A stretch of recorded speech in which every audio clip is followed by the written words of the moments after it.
पेरू खायला देतो असं म्हणाला आणि 10 वर्षांच्या चिमुकलीला शेतात घेऊन गेला। 25 वर्षांच्या या नराधमानं त्या चिमुकलीवर लैंगिक अत्याचार केले, गळा दाबून तिची हत्या सुद्धा केली। माणुसकीला काळीमा फासणारी ही घटना घडली आहे पुणे जिल्ह्यातील जुन्नर तालुक्यात।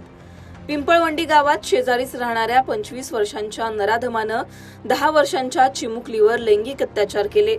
एवढंच करून हा नराधम थांबला नाही, त्यानं तिचा गळा दाबून खूनही केला। विशेष म्हणजे गुन्हा केल्यानंतर आरोपी पोलिसांसोबतच मुलीचा शोध घेण्याचं नाटक करत होता। या घटनेमुळे पिंपळवंडी गावासह संपूर्ण परिसरात संतापाची लाट उसळली आहे।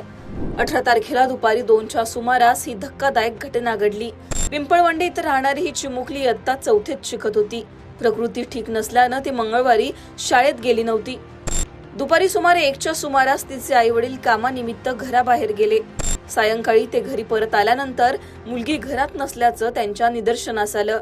त्यामुळे कुटुंबियांनी तिचे नातेवाईक ग्रामस्थांच्या मदतीनं शोध सुरू केला।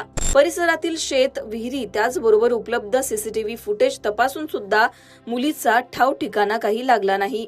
अखेर तिच्या वडिलांनी आळेफाटा पोलीस ठाण्यात मुलगी बेपत्ता झाल्याची तक्रार दाखल केली। तक्रार मिळताच पोलिसांनी तातडीनं शोध मोहीम सुरू केली। घटनेचं गांभीर्य लक्षात घेऊन पुणे ग्रामीणचे पोलीस अधीक्षक संदीप गिल, उपविभागीय पोलीस अधिकारी धनंजय पाटील आणि पोलीस निरीक्षक विश्वास जाधव यांनी रात्रीच घटनास्थळी भेट देऊन पाहणी केली।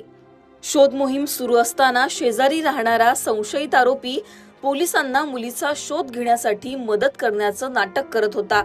मात्र त्याच्या हालचाली पोलिसांना संशयास्पद वाटल्या, त्यामुळे पोलिसांनी त्याला ताब्यात घेतलं।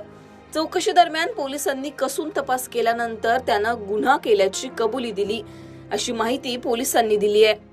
आज संध्याकाळी दुपारच्या नंतर एक 25 वर्षाच्या तरुणाने एक 9.5 वर्षाची जी मुलगी आहे त्याच्या शेजारी घरात जे राहत होती ते घरी दुसऱ्या मुलाबरोबर खेळत असताना टीव्ही बघत असताना ते त्यांना घरातून ओळख असून बाहेर घेऊन गेला आणि गावी बाहेर हे जे शेत आहे ते शेतात पुढे जाऊन त्यांनी त्याच्यावर लैंगिक अत्याचार केला आहे आणि त्याची हत्या केली आहे।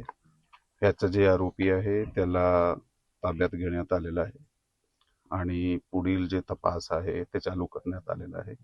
सध्या आमची फॉरेन्सिक टीम जागेवर आहे आणि त्या जागेचा पंचनामा पाहणी हे चालू आहे आणि वैद्यकीय तपासणी जी आहे त्याची प्रोसेस सुद्धा चालू आहे।